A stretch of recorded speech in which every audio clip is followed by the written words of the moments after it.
My name is Tom Worley. Today, I'm filling in as host for Dean Cathann Kress of the College of Food, Agriculture, and Environmental Science at Ohio State University. We're talking about the academic programs within the college. Please stay tuned. We're going to be right back.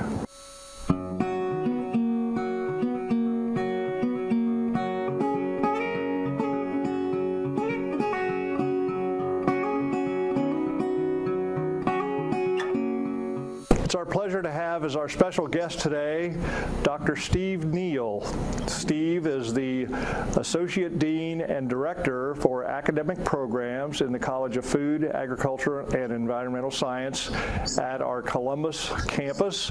And of course, academic programs is very centered on students. And of the thousands of students on the Columbus campus, many of those come into the College of Agriculture. And by the time Steve shares with us, we're going to have a much better flavor of the kind of numbers and the majors and the student involvement in our college. So welcome, Steve. You're just a long time part of the college, I think going back to 1988, and had a variety of positions, and it might be great to hear a little bit about your background as we get started with the rest of the program. Well, very good, Tom. It's great to be with you today and to get a chance to spend a little time talking about academic programs. I'm really proud of the work we do in this office and I'm excited to share with you. I was actually born and raised in Ohio and at Ohio State, got my bachelor's and master's degree here on the Columbus campus. So I have deep Buckeye roots and deep roots in the College of Agriculture at the time I was here. Mm-hmm. I was involved in 4-H and FFA growing up and was raised on a farm, so have really strong background in agriculture. Mm-hmm. When I finished my master's here at Ohio State, I went on to the University of Nebraska, and in my master's and Ph.D. programs, I emphasized animal breeding or population genetics is the area of study I was in, and so was trained well in the research side of things, but also had a really strong interest in teaching. And so when I finished my degree at Nebraska, there was a position open back here at Ohio State, and was fortunate to be able to join the university. Mm-hmm. I started at ATI up on the Worcester campus, mm-hmm. and was a faculty member here within the college and worked my way up through the ranks. You were heavily involved in the teaching program and a division director up there, I think, Steve. Right. I was a division chair mm-hmm. for about 9 years at ATI, and then went on further into administration, was the associate director of the campus at ATI. Exactly. And what year did you come to main campus down in Columbus?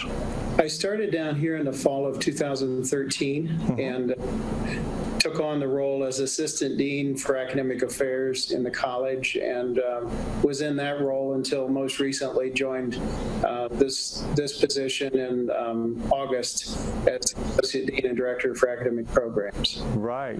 And of course, to our audience that may not be as familiar with the structure of our college, there are, I think, 3 associate deans, maybe a 4th one for operations possibly, but really it involves extension and research and academic programs. So Steve is certainly, as I mentioned before, overseeing and responsible for the student experience at Ohio State, and that involves everything. It runs the gamut, I think, from recruiting new students to getting them oriented, getting them started.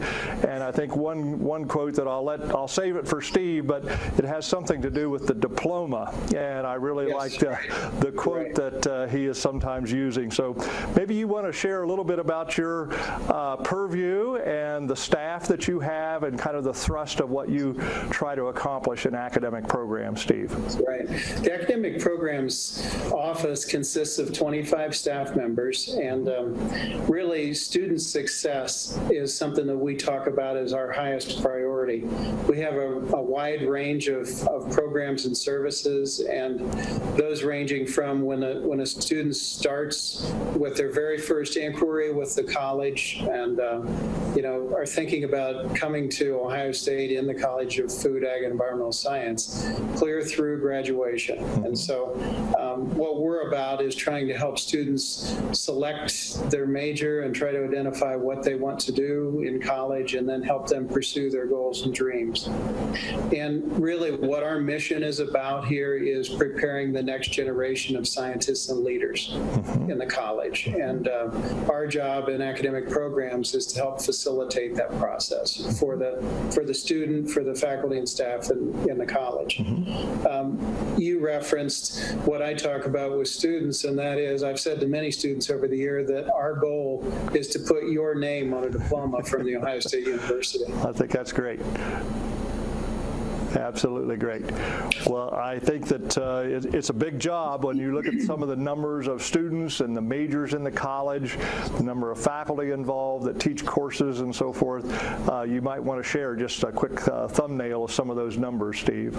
Yeah, we have 22 majors in the college, and those range from associate degrees on the Worcester campus to the School of Environment and Natural Resources to the core production agriculture and related sciences within CFAES. We have about 3,200 students in terms of undergrads and across all the different units in the college, and about 1,600 of those would be in the FAES majors within the college, and then there's about 760 or so in the School of Environment and Natural Resources. And then on the Worcester campus, we have about 660, I think, is the number this fall. So grand total is around 3,200 students. Absolutely, absolutely. Well, there are just so much breadth in our college and depth at the same time, and obviously you work with the academic departments, with the professors, with the advisors in the departments, and there's a lot of linkages with your unit all across our college, as I would understand. Right.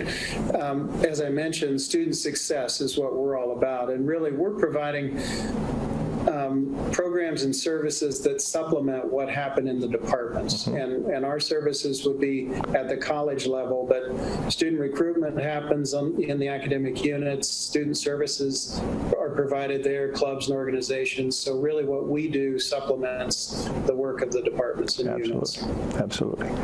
And some measures of student success fall into a couple things, I think, in terms of placement after the degree is awarded, and I think those percentages speak for themselves. And then I think you've got an average starting salary for graduates from our college that you might want to share.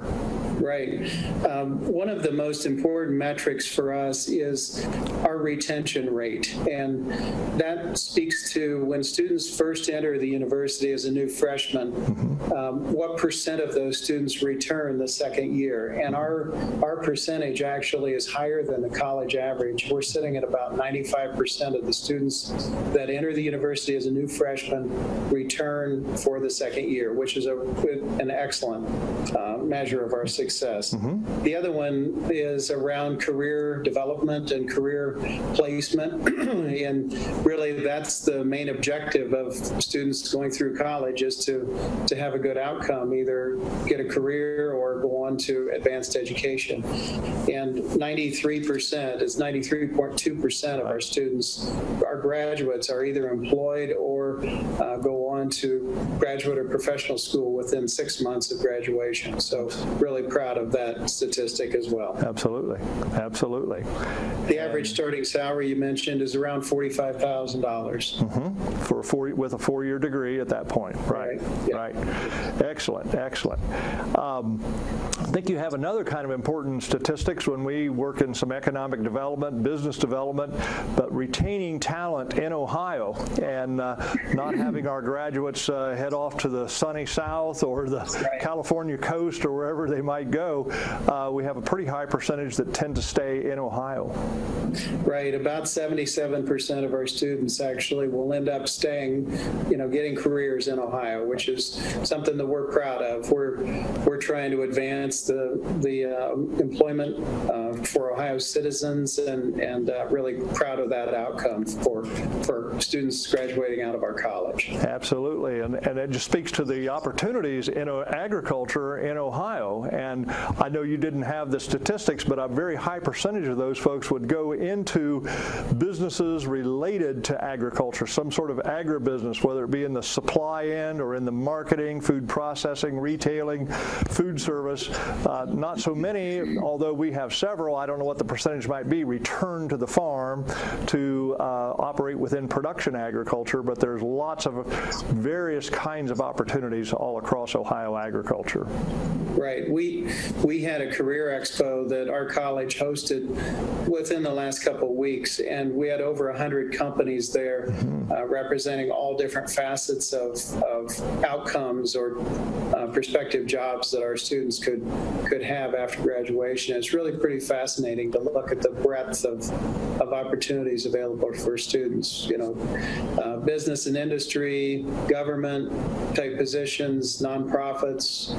It's just really, the breadth is kind of amazing to see. And just all kinds of specialization, communications, publications, leadership roles, just so many things in business for the supports to business and organizations that it takes to have a successful organization. And a lot of that requires some technology, and which our college tries to keep up with training our students on latest technology, because agriculture is a very technology intensive industry at all levels. Yeah, it certainly is. Absolutely. Well, in terms of services, I think we've touched just a little bit on that, but there's some highlights here that you might want to share a little bit further. I think one that kind of intrigues me, the scholarship support that is provided through your offices, as well as the study abroad program, are a couple things that stick out, but you have a number of other things that you're involved with, Steve. Right. I thought I'd just describe briefly the variety of programs and services that we provide for students. And I mentioned student retention is really an important aspect right when students are coming to college. And so we have a big focus on new, it's called FYE, or first year experience programming, which involves having peer mentors, work with students, and programming around helping students feel comfortable and connected as they start college. So the first year experience programming is really important. And then going on to, it's one of the biggest challenges for students to stay in college is being able to pay for college. And so our college is really fortunate to have over $2 million in scholarships that we award annually to students in FAES. And that's really many thanks to the folks that support our programs, the friends and donors that we have for the college. And it turns out that about 77% of our new first-year incoming students will be receiving scholarships. So we're really proud of to enhance affordability for students as they enter college. Perfect. Yep. A couple of other things I want to highlight. Our study abroad is one thing that we really, in fact, it's an emphasis of mine. I've seen the impact that it has on students to travel overseas and see another country and be immersed in a new environment. It's really pretty incredible. And I want to be able to send as many students to be able to have education abroad experiences as possible. And we have somewhere between 30 and 40% of our students are studying abroad right now, and I would like to grow that number. We're also, one of the barriers for students doing that is being able to afford to do it. And so we've got over $100,000 in scholarship money available to help students study abroad. So that's really something that we value for students, and really appreciate the external support that we get to help students study abroad. Right. I think it's mentioned that maybe a new program down to Panama is maybe more affordable than over in Europe or Australia or some of the far distant places, that maybe it's going to put it within the range of a greater number of students to study abroad in Panama. Right. That was something that we was proposed by one of our our staff members, Pamela Thomas, who works with equity and inclusion, and a faculty member from animal science, Dr. Lyda Garcia, are the two that are going to be the resident directors for that new program. And it's really intended for students that may not have the resources to be able to travel to Australia or, a distant country where the airfare is much more expensive and the cost of the experience is much more expensive. Exactly. And so under the theme or umbrella of access and affordability, trying to provide students the ability to get out of the country, but to do it at a more reasonable price. Yeah, absolutely, absolutely. Well, Steve, I know that you're constantly assessing what works and what's needed, and I think there's an exciting addition to your unit in terms of student counseling in a whole different area than maybe I would have experienced when I was a student at college at OSU, but this is one there's a greater need all the time. Maybe we could shift a little bit and hear more about that, and I think you have an extra guest, the new counselor in the college. I do, Tom. I'd like to introduce David Wirt. David has joined our staff. One of the issues that we saw students were having, and I think this is a national trend, Dave will speak a little bit more to this, but one of the issues that we're seeing more of in college is students that are struggling with issues around mental health kinds of things, as well as just needing the ability to talk to someone from the perspective of having a person in confidence that they can come and speak with. And the other thing that we were experiencing and seeing was students, we have university counseling provided by Ohio State, but our students were having difficulty getting access to that counseling and having excessive wait times. And so our college, we talked about this and decided that we felt like this was a priority for us. We'd seen some other colleges go the route of trying to find an embedded counselor within the college. And so we thought that was something we wanted to pursue. And we were fortunate to be able to partner with the Office of Counseling and Consultation Services to bring Dave on board, and really glad to have him. Dave joined us January 1 and has been hitting the ground running and seeing a lot of students. So we're glad to have him here. Absolutely. Well, welcome, Dave, and I invite you to kind of give just a thumbnail of the background. You have a long career in counseling, maybe not at within higher education, but I appreciate the experience that you bring already. Okay, well, thank you for having me on today. I'm very excited to be joining the College of Food, Agricultural, and Environmental Sciences as the new admitted counselor here. Coming back to Ohio State for me has been a little bit of a homecoming. I was the graduate of the psychology program from Ohio State University. After Ohio State, I attended University of Dayton, obtaining my Master of Science in Education. I followed that up with their clinical training program. So that was 2 additional years at University of Dayton to become a licensed professional clinical counselor. My background is such that I feel like I've been working with many of our common age students since they were born. I started out in the mid-90s working in the social work field and the counseling field. It worked initially with children and families in their homes, communities, and schools. I served as an outreach counselor for what's now known as Directions for Youth and Families, which is very close to campus over on 9th and Indianola. Went on from there in a very similar role at Nationwide Children's Hospital. While at Children's Hospital, I began to build my experience as an outpatient mental health provider in their close-to-home facilities around Columbus. And from there, I actually went into what I thought was going to be the culmination of my career in private practice at Grove City Psychological Services. As I did that, I began to work with adults, children, families, couples. But at some point, I wanted to kind of change directions and get back into some other things I trained in. I wanted to use my education degree, and I noticed some openings at Ohio State. I was offered a sole full-time practitioner job on the Ohio State Newark campus in 2011. So this was an exciting opportunity for me because I could build experience in higher ed, which I did not have at the time, not only at Ohio State, but they cost share that role with Central Ohio Technical College. So I was working with students from the certificate level to the associate's level, all the way up to students in entering and even finishing degrees at Ohio State. Wow. Yeah. So most recently in the fall of 2018, I was looking to make another change, and I saw the embedded position opening up here, which was very exciting to me because it was very similar to the type of work I enjoy doing. So I applied for that position. It was offered to me.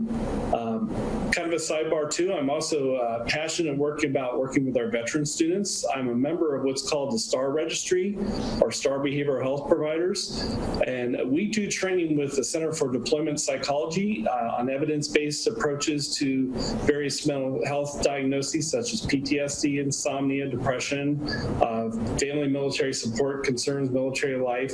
Their motto is civilian professionals, military sensitivity. And the nice thing about that is most of the evidence-based practices we train in, we can then take and utilize on any student, such as prolonged exposure, which I'm training for PTSD, is applicable also to civilians and military alike. In addition to that, I've been a reach suicide prevention trainer at Ohio State for about the past 7 years. So that's another thing I enjoy doing here. Right. Well, I think today's college students, I think you may have summed it up in a little quip that said pressure. That encompasses a lot of different stress factors, but I think that students today, whether it's financial pressure, whether it's family situations at home, the future, uncertainty, it just boils down, it's pressure. And we all have various highs and lows and capabilities, but I think that's where some of the support that you offer seems so appropriate. Thank you. And pressure is big. I agree. Absolutely. So in addition to serving students, will that be primarily undergraduate students, or would you help graduate students in our college as well? Both, yes. Both, okay. And then faculty and staff, I think you have maybe some training programs to help them recognize potential issues with students that maybe can help make the referrals and so forth. Is that an accurate assessment? That is correct. Yes, I'll be offering some consultation with faculty and staff as needed. That could be training programs, that could be presentations, guest lecturing. We'll be putting together some literature to give to faculty and staff so they can have that available to utilize. I know one of the questions I get from faculty and staff a lot, they can be a little bit shy about maybe communicating with me, worried about confidentiality. And I would want any faculty or staff member to know I can always listen, I can always offer guidance and general help. And at general level, I can't always share individual student issues because of confidentiality, but please don't hesitate to reach out based on that. Right. And I know it's been a short time since you came on board, but there's been steady demand, I would take it, from students are finding out that you're available and taking advantage of your expertise. Yes, as I came on board, I really tried to get my name and face out around campus, and I continue to do that, and literally growing by the day as far as my caseload goes and demands for services. Well, that's great. I think it all ties back to what Steve was sharing earlier about student success, and there are many elements to student success, and I think when we hit some of those patches where that pressure becomes overwhelming and so forth, having a person in your office and you personally, I can just sense that I think that a counselor that's inviting and got the tone of voice that you do and the ready smile, I think that's a great thing and kind of fits in with our college. I happen to be a graduate of our college 3 times over, and I certainly had that appeal to study agriculture, and certainly by the atmosphere, the environment, their receptivity, the kind of the like-mindedness to somewhat of the people in our college all up and down the line. And so it's great to see that extended as you are added to our roster of expertise and the assistance for students. So I know our time is beginning to get down just to the last few minutes, David, but before I just return to Steve for a last few comments, if there's anything you want to add to your role or comments that you'd like to get in while we have a couple seconds. Well, one of the advantages of being an embedded counselor is student access. So while sometimes we're hearing students get intimidated by wait times and access to the counselor, the nice thing about being an embedded counselor is I am right here in their college where they're roaming about every day. And the advantage is I may know their advisors personally, or their teachers personally, or their friends may recommend me. So word of mouth is very strong. And we also have usually much quicker access times when students reach out to to us. We just have more availability to work them in at this point in time. Sure, sure. Well, I think that I think you hit the nail on the head when these things kind of peak and the need is there. It needs to be addressed sooner rather than later. And I certainly appreciate the work that you're doing and the opportunity that it represents to contribute to the success and to help get our students on their way. So, Steve, I guess I would kind of return back to you just for the last few minutes that we have here and invite you to talk about other areas of services in the academics program office that you might care to highlight just a little bit in what time we have remaining. I guess I'll just mention a couple other things, Tom. One is we oversee the curriculum and academic environment for the college in terms of any course or program change that happens in the college travels through this office. So there's a big effort around academic, what we call academic affairs. So all of the policy and procedure and things around student records, registration, scheduling, all those sorts of things happen in our office as well. And so there's a group that oversees that. And in fact, that was the role I was in previously, and really fortunate to have Jean Osborne as a new employee in our office. Jean was at ATI in a similar role and joined when I moved into the associate dean position. Jean came aboard and is overseeing the academic affairs team here in the college. So she's serving as an assistant dean for academic affairs. Well, very well. I knew Jean. I didn't realize that she had moved to Columbus until I saw a note that you had, and so I'm sure she's a great addition. I became aware of her in Worcester, and I'm sure she's a great addition to your office staff group there in Columbus. So one thing we didn't talk about in terms of student experience, and especially coming in, and I don't know whether it's meant for all 4 years, are learning communities. Could you help us understand just a little bit more about those?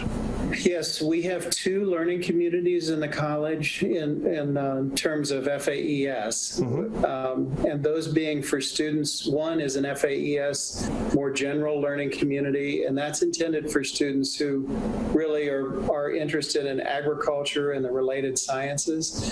And that program actually was the very first learning community at Ohio State. And it's really intended for students that have similar interests to live together and to learn together. And so it extends beyond the classroom into the living environment. And they're able to actually, how should I say, have more informal learning, I would presume study groups, acquaintances and linkages and networks built through those opportunities. Right. In addition to that one, we just introduced this past fall a new learning community called the Kellogg Mosier Learning Community, and that one is focused on food, the issues and topics around food and food security. And so the new learning community was actually funded by a donation through the Kellogg Foundation, and really fortunate to have the ability to create that new opportunity for students on campus. That learning community is actually open to any major across the campus as long as the student has an interest in that subject matter. So that began this fall, actually.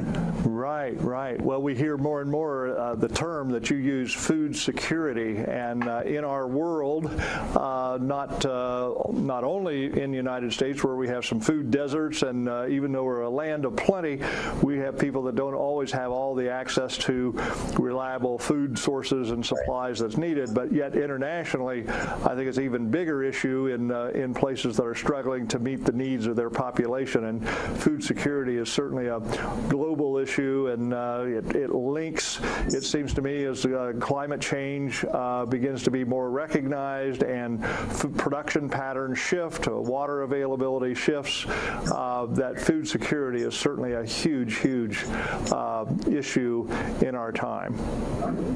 Yeah. There's no question about that. Right, right. Well, Steve, I think I'm getting the sign that we've just about exhausted our few minutes together today.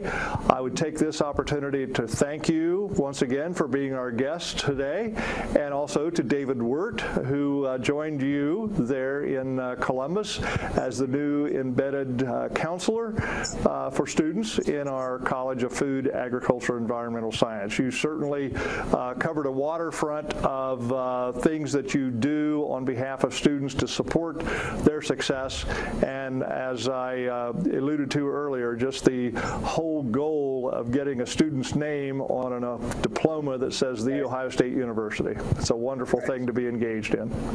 Well, thank you, Tom. It was a real pleasure to visit with you, and look forward to talking to you down the road. All right. Thank you once again, and we'll look forward to that as well.